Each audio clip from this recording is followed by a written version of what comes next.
Billions of dollars worth of lost treasure were hidden inside the walls of a Long Island estate and never found. At least, that is how the legend goes. Hi everyone, Ken here. Today we are uncovering Knollwood, the former estate of King Zog. Hit that subscribe button and let's explore this house. Legends speak of diamonds and rubies hidden behind crumbling walls, a once grand mansion haunted by rumors of buried wealth.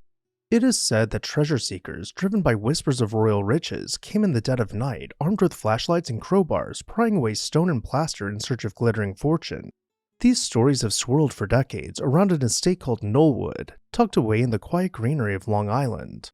Yet the truth behind those tales may be even more astonishing than the fiction. In the early 1900s, before rumors of diamonds filled the air, Knollwood began as a lavish Gold Coast creation built for a Wall Street titan named Charles Hudson. Designed between 1906 and 1920, the mansion featured over 60 rooms, a proud double staircase leading to terraced gardens, and enough acreage to accommodate herds of prize cattle. Stately columns, handsome balustrade, and manicured lawns all announced wealth and status. It stood as a monument to an era of unbridled American prosperity when captains of industry transformed Long Island's northern shore into a playground of opulent estates. But Knollwood's most notorious resident was neither a captain of industry nor an American. His name was Ahmed Seguli, better known to the world as King Zog of Albania. Born in 1895, he rose to prominence at a whirlwind pace. Albania at the time was forging its identity in the aftermath of the Ottoman Empire's collapse in the First World War. Zog, driven by fierce ambition, became the country's youngest prime minister at 27, then president by the age of 30. Within a few years, he dismantled and overthrew the government, crowning himself king and taking the royal name Zog I. His years on the throne were a rollercoaster of intrigue, reform, and unrest. Clashes with local power brokers tested his rule, and he famously survived multiple assassination attempts, one of them at an opera house in Vienna where he reportedly returned fire on his would-be attacker. Yet this brash leadership style came to an abrupt end in 1939 when Mussolini's Italy invaded Albania.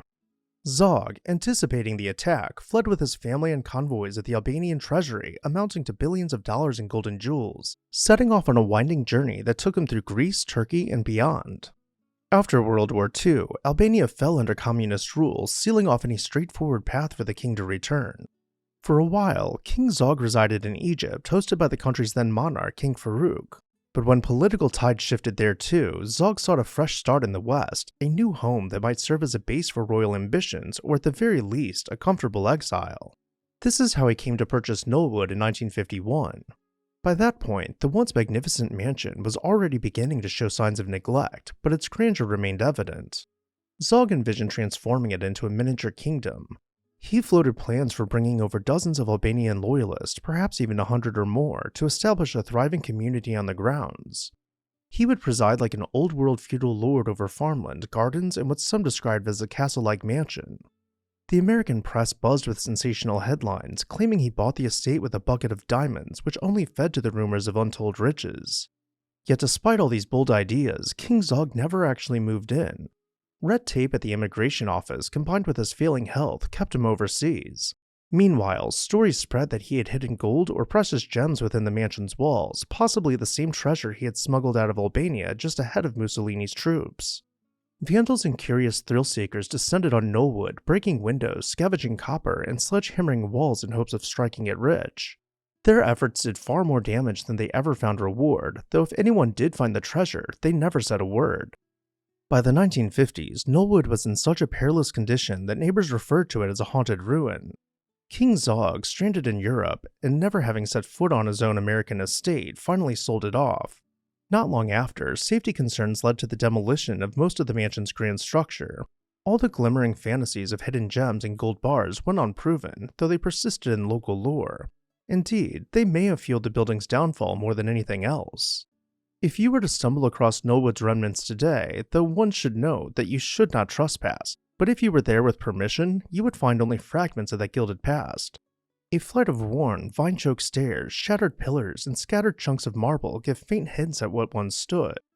It's as though nature has gently draped a veil over the estate's darker chapters, leaving behind a kind of ruin that feels half fairy tale, half cautionary tale. King Zog himself passed away in 1961, far removed from both his former Albanian throne and the American manor that never quite became his realm in exile. And yet his name lingers, still evoking images of cloak and dagger intrigue, conspiracies, and an eccentric monarch who once hoped to transplant his court to a slice of Long Island luxury. In the end, perhaps no heap of gemstones could surpass the legend itself. A daring Balkan king who crowned himself, cast from power by Mussolini's forces, pursuing a new future in America's storied Gold Coast. The rumors of stashed riches in the walls, whether they sprang from real events or from imaginative gossip, lend drama to a saga already bursting with larger-than-life elements. And like so many legends, this one ends in evocative ruin, with just enough mystery to keep people wondering. And with that, I'll turn it over to you. Do you think his treasure was really hidden on the estate, or do you think it was lost along the way while King Zog was in exile? Let me know down below in the comments section, and while you're there, make sure you're subscribed so you never miss an exciting episode of This House.